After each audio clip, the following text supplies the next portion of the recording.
Hello students, we are doing chapter number 8, Cell, the unit of life. We have discussed about prokaryotic cell, eukaryotic cells, their differences, their structures.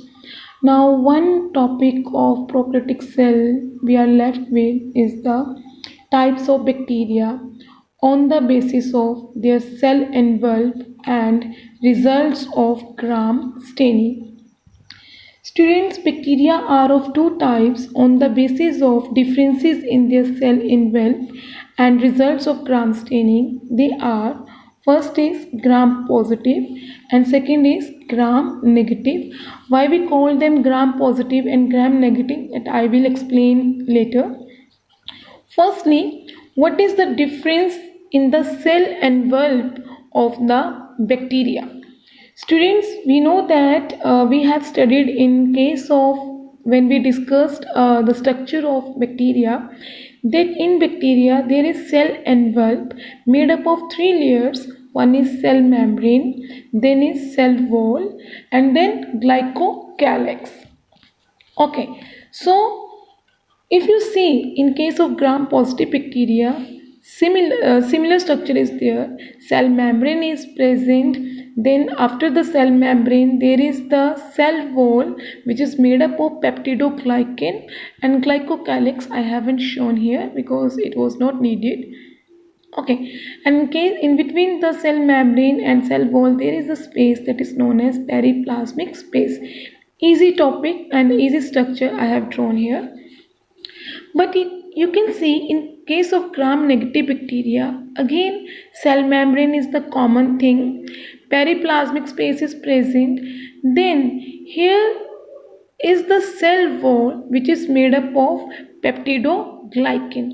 Students, here is the main difference. You can see in case of gram positive bacteria, cell wall is thick because here the peptidoglycan is present in different layers.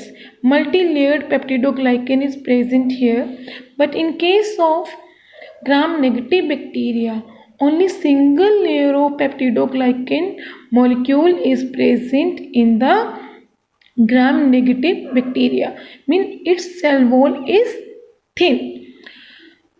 Now, after the cell wall, here another membrane is present which is inner to the glycocalyx, and this is known as outer membrane. This outer membrane is made up of lipid and carbohydrate, that is lipopolysaccharides, and it also produces porine. You can see in case of gram positive bacteria there is not that kind of outer membrane and no porins are present, but in case of gram negative bacteria, porins are present here and outer membrane is also present.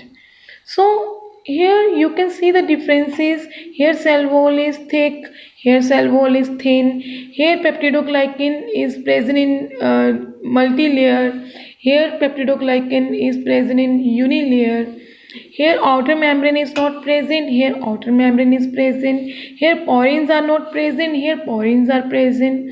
And if the outer membrane is made up of lipid and carbohydrates, and these structures which are joining the peptidoglycan with outer membrane, they are also made up of lipid and protein. So here content of lipids and proteins are more than in case of gram positive bacteria. One more thing is there, in case of gram positive bacteria, teichoic acid is present. It is absent in gram negative bacteria. So these are the differences between the cell envelope of the bacteria, which makes them distinguish between each other, and they are called as gram positive and gram negative bacteria. Because of these differences in the cell envelope, they stain differently when we use gram stain to dye them. Okay, now the next part is gram staining. Student, this gram staining technique was developed by one scientist. He was Danish bacteriologist, and the name of the scientist is Hans Christian Gram. He developed this technique in 1884. This technique is used to distinguish between gram positive and gram negative bacteria. Okay, what are the reagents which we use during the gram staining procedure when we stain the bacteria? What are the different reagents which we use? First is crystal violet stain or dye. It is the main dye which we use to during this staining. Second is iodine. Third is decolorizer. That decolorizer can be 95% ethanol or acetone. And in the last, we will use safranin. So, what is the procedure of gram staining? How we perform it? First of all, what you will take a slide and you will take bacteria culture and distilled water. With the help of some spatula or forceps, what you will do, from this bacterial culture, you will take some of the bacteria that is called as inoculum and put that on the slide and make it smear over it. Spread it evenly and add some of the distilled water. Now, what is the next step?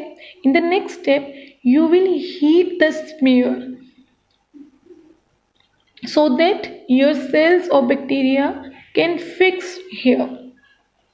Now, after heating the smear, first one will be you will add crystal violet stain to the inoculum or to the smear present on the slide. When you will add this crystal violet stain, what you will observe under the microscope, all the bacterial cell will appear violet or purple. Now, what you will do, you will keep this dye for 1 minute and then you will rinse it with the water. You will wash it with the water. Now, next, after washing with water, you will add iodine solution.